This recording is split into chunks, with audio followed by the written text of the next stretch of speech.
Welcome back. My name is Vic. I'm a product photographer based in the United States. With the recent announcement of the Canon R50, I was left wondering if the M50 would be forever replaced.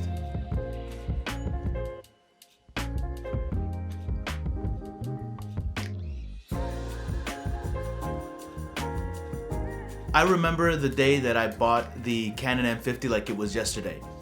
I was a nervous and aspiring photographer looking for a tool to help bring my creative vision to life. At the time, the Canon M50 was all that I could afford, and little did I know that that $699 purchase would change my creative life forever.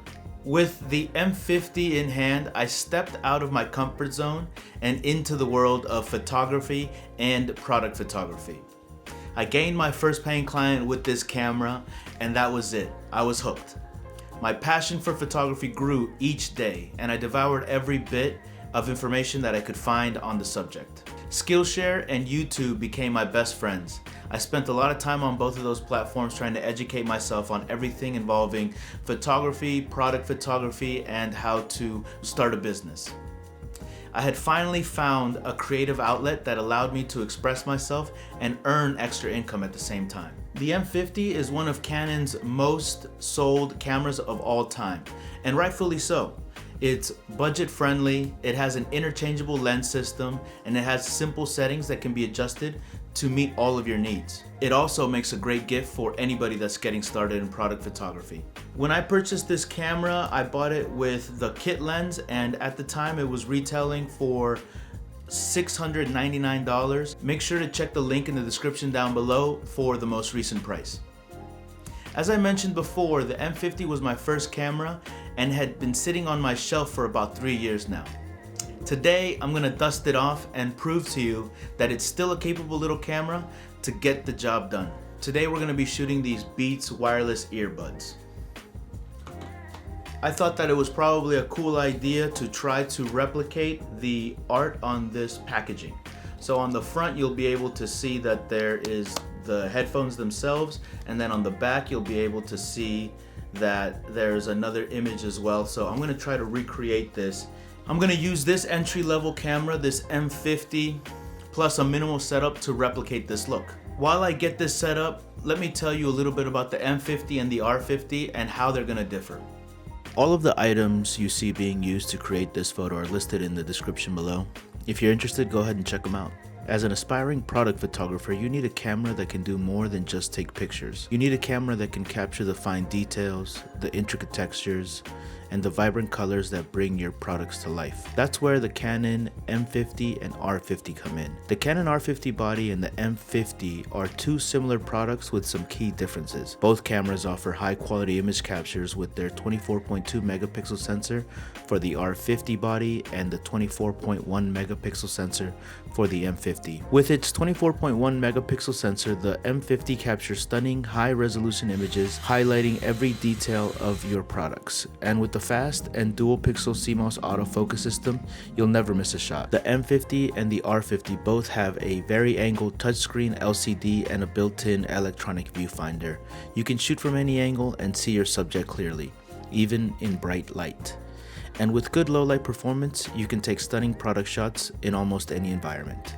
Alright, so after studying the product box, I realized that I'm gonna have to do some composite editing. So I'm gonna photograph every piece of this product individually, and then I'm going to remove the background and I'm gonna stitch them all together using Canva.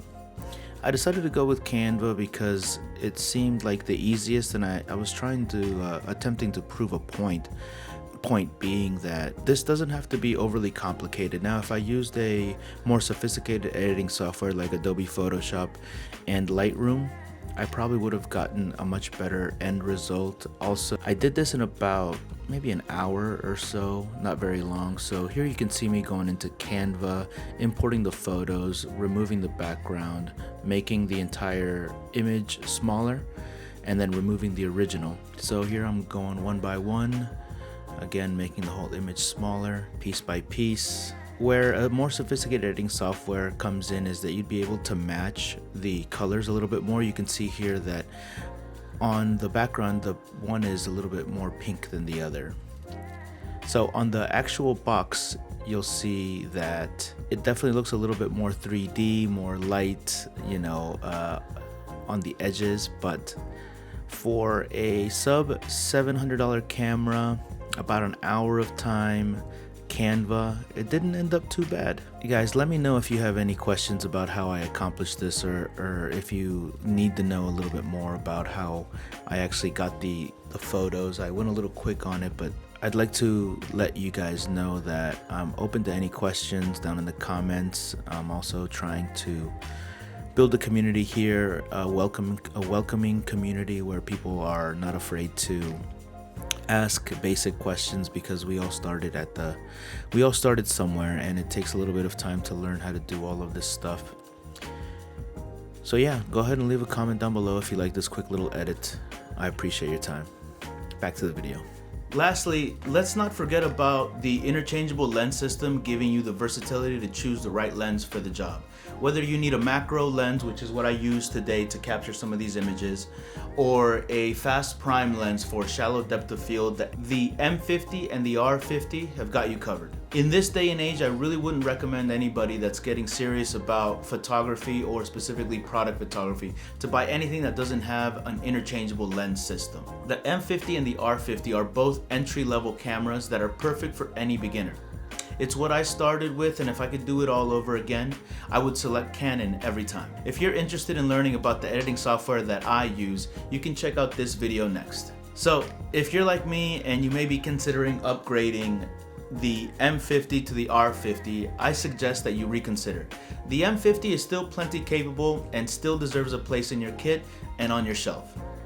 If you don't have either camera and are thinking about picking one or the other up, I would recommend going with the R50 only because it has the newest mount, the RF mount, and it has all of the latest tech that Canon was able to squeeze into a sub $700 camera. Keep in mind that the next camera past the R50 is the R10, and that one has similar features, but it's on another level, and with that comes a more expensive price tag. Also guys, try and stay away from these budget zoom lenses that are coming with these kits. They're all subpar, and you can get much better glass at a similar price if you go for the primes. Actually, some of my most asked questions are about lenses. If you need me to answer anything specific, please leave it in the comments below. I'll be happy to answer any questions for you. I have also made several videos on my favorite RF primes that are way better than all of these entry-level zooms. Save your money, get the primes. With all of that out of the way, I predict that the M50 will surely drop in price somewhere near the $400 to $500 range. If they do that, I'm confident that the M50 will probably be around forever, which will preserve the M series lenses. As for me, I own the R6 and the R5 in addition to the M50. I will probably never get rid of my M50, primarily because it has more than just a monetary value. It's what started my creative journey, and it will forever live on my shelf. My next camera will either be the R5C or the C70, maybe the R1 depending on how big it is and how expensive it's going to be. Thanks for watching, and don't forget to like and subscribe for more great photography and camera gear content. I'll see you in the next one. Adios.